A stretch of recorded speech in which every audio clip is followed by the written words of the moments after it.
بسم اللہ الرحمن الرحیم۔ میں نے پوچھا کہ کیا کوئی بیوی اپنے شوہر کی میت کو بوسہ دے سکتی ہے، جیسے پیشانی وغیرہ پہ بوسہ دے لینا یا چھو لینا، یہ بلا حائل چھو سکتی ہے کہ نہیں؟ دیکھیں اچھی طرح یاد رکھیں کہ جب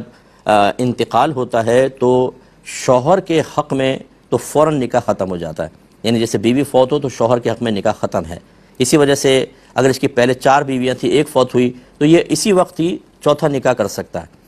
اگر یہ نکاح فوری طور پہ ختم نہ ہوتا تو پھر تو یہ 5ویں بن جاتی، اور 5 عورتوں کو بیک وقت نکاح میں رکھنا منع ہوتا، تو دنیاوی حکم کے لحاظ سے اس کا نکاح ٹوٹ جاتا ہے فوراً۔ لہذا شوہر اپنی بیوی کو چھو نہیں سکتا اور کوئی معاملات نہیں کر سکتا، نہ غسل دے سکتا ہے۔ ہاں اگر حائل ہے، کوئی کپڑا وغیرہ جیسے کفن ہے، اس میں یہ کر سکتا ہے کہ مطلب قبر میں اتار رہا ہے تو اپنی زوجہ کو اپنے ہاتھوں سے اتار سکتا ہے، جنازے کو کندھا دے سکتا ہے، لیکن بلا حائل چھونا یا اس کو غسل دینا یہ زوجہ کو نہیں دے سکتا، نکاح فوراً بریک ہو جاتا ہے۔ لیکن جیسے میں نے کہا یہ دنیاوی لحاظ سے،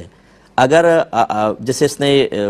دونوں مریں گے اور آخرت میں ہوں گے تو یہ میاں بیوی کی حیثیت سے اٹھیں گے، دنیاوی قانون کے اعتبار سے، دنیاوی احکام کے اعتبار سے شوہر کا نکاح فوراً ٹوٹتا ہے، لیکن بیوی کا نکاح فوری طور پہ نہیں ٹوٹتا۔ یہی وجہ ہے کہ اس کو عدت ہوتی ہے اور دوران عدت کسی سے نکاح نہیں کر سکتی، لہٰذا عورت اپنے شوہر کو چھو بھی سکتی ہے، اسے غسل بھی دے سکتی ہے۔ یاد رکھیں اگرچہ ہمارے یہاں رواج نہیں ہے، وہ دے سکتی ہے، تو اس کے لیے پھر یہ جیسے بہن نے پوچھا یہ پروسیس اس کے لیے بالکل جائز ہے۔ لیکن قربان جائے ہمارے گھر کے بڑوں کے، جن کو معذرت کے ساتھ ہر ایک کی بات نہیں کر رہا ہوں، لیکن جن کی کر رہا ہوں وہی برا مانیں گے بیچارے، دین کی ABC معلوم نہیں ہوتی، شوہر کو اس کمرے میں نہیں داخل ہونے دیتے جہاں زوجہ کا انتقال ہوا، جنازے میں کندھا نہیں دینے دیتے، قبر میں اتارے تو نہیں تمہاری بیوی نہیں رہی، حرام ہو گئے، پچھڑ جاؤ۔ ارے بھائی آپ جو چیز حرام نہیں ہوئی اس کو حرام کر رہے ہیں۔